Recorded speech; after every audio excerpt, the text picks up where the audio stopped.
Imagine a time when flying wasn't ordinary, when boarding an airplane felt like stepping into a movie scene. In the early decades of commercial aviation, one airline came to represent elegance, ambition, and American prestige. This was an airline that connected continents before global travel was routine, carried celebrities before paparazzi followed them, and symbolized the future when flight itself felt miraculous. For nearly 70 years, Trans World Airlines, known to the world as TWA, wasn't just a company. It was a cultural force. TWA was born in 1930 from the merger of two early aviation pioneers.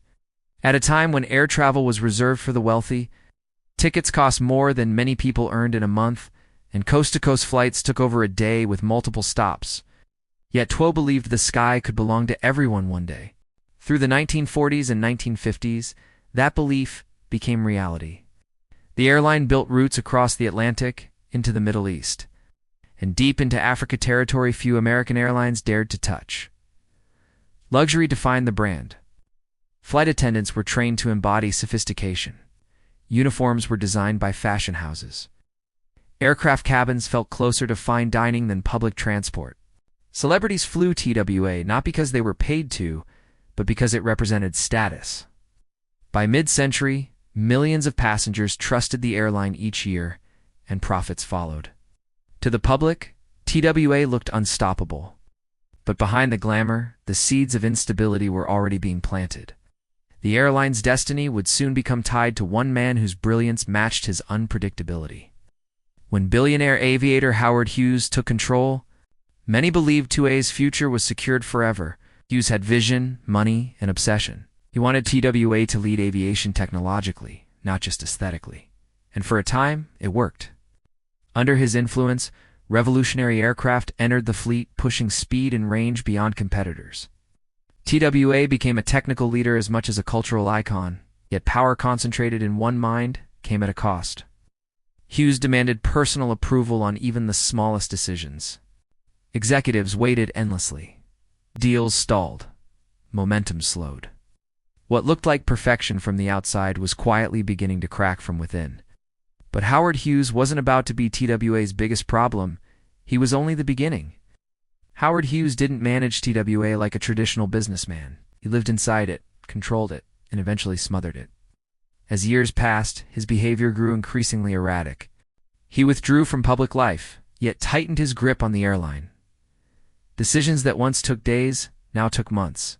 Executives learned to wait for late-night calls and cryptic instructions. The airline moved forward, but slowly, painfully, and inconsistently. By the late 1950s, frustration turned into alarm. Regulators and creditors believed Hughes' control was no longer visionary but dangerous. Lawsuits followed, accusing him of damaging the company and violating antitrust laws. After years of legal struggle, Hughes was finally forced out in the mid-1960s, walking away with a record-breaking payout. TWA was freer, so it seemed. Without Hughes, the airline rushed to reclaim momentum.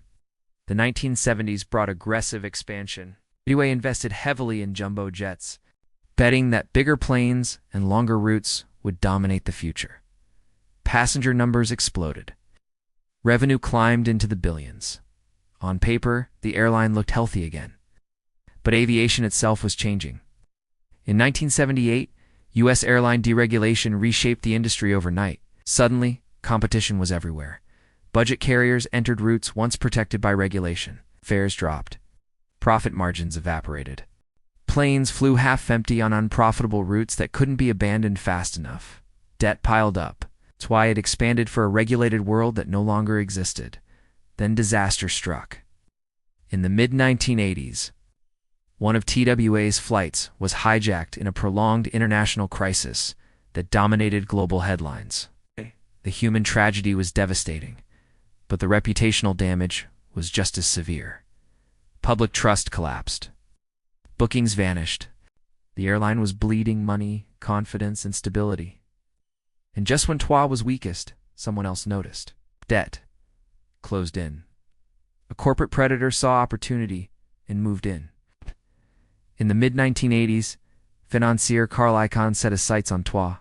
To him, the airline wasn't a legacy, it was an asset puzzle waiting to be dismantled. Through a hostile takeover, he gained control, promising employees and investors a turnaround. What followed was something very different. Instead of rebuilding, Icon began selling. Profitable maintenance operations were gone. Valuable international routes were traded away. Immediate cash flowed in, but the foundation eroded. Then came the most damaging move of all. Icon loaned money back to TWA, money generated by selling its own assets under punishing terms.